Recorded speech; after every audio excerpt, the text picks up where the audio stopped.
Um, so, hi, Sophie and Jadwiga.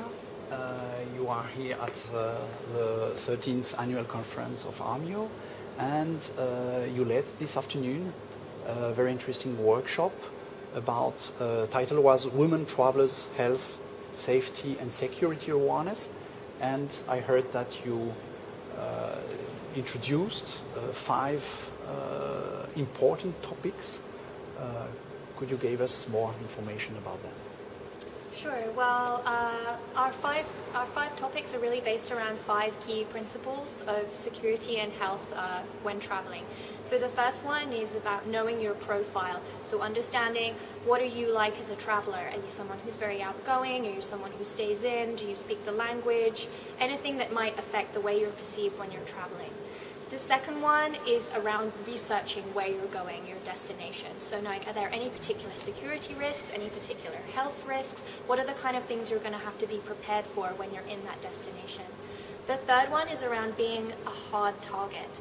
So when you are in that destination, what are the mitigation strategies that you can put into place to make any of those, to reduce any of those risks so that the likelihood of you being impacted them is reduced?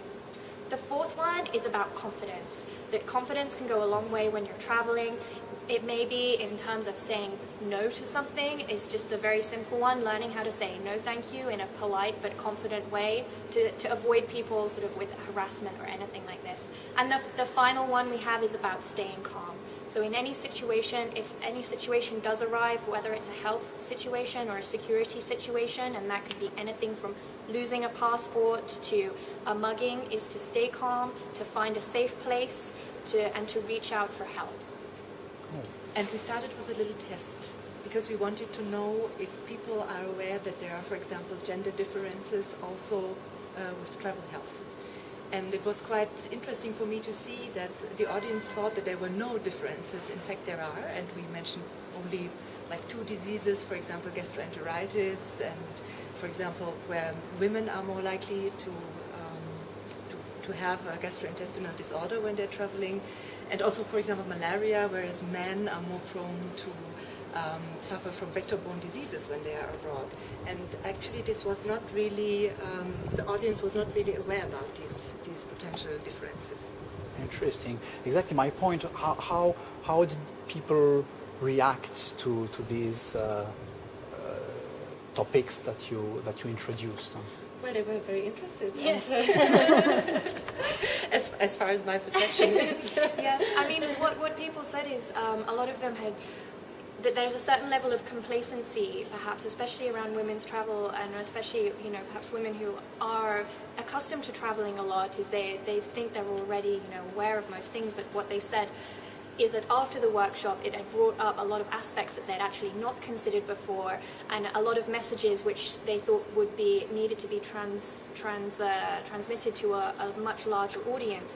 And in fact we had kind of a little breakout group at one stage, because there was a group of people who really wanted to talk about training and building awareness and what was the best way to transmit that message to their people, to their employees, to groups of people within their organization. Because they have a lot of means in place where they pass on information, but they do not have like interactive workshops. And this is certainly, I think, a takeaway from that workshop, that training about these factors would need to be more interactive instead of like only passing the information. Quite interesting.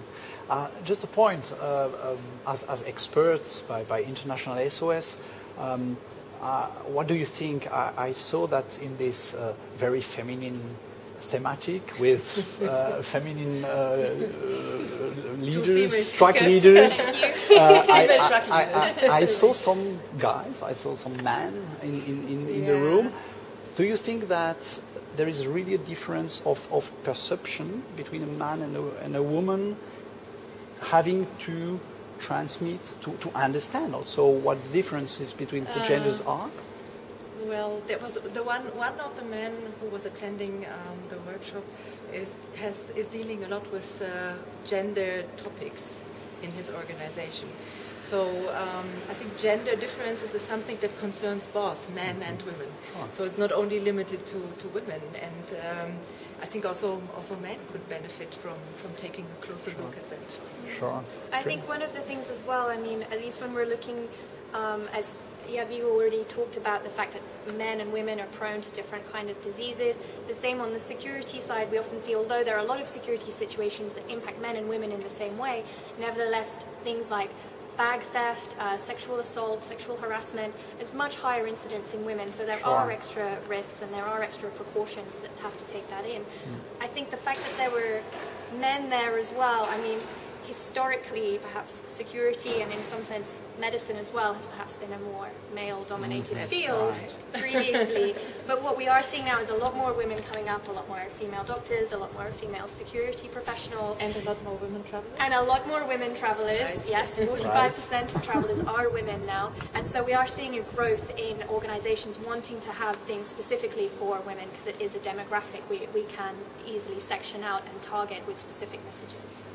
Okay, thank you. It was the second workshop. I think last year you also made one, International SOS, on another thematic. So we hope we can welcome you again next year love to come for back. such a workshop. Thank you very much.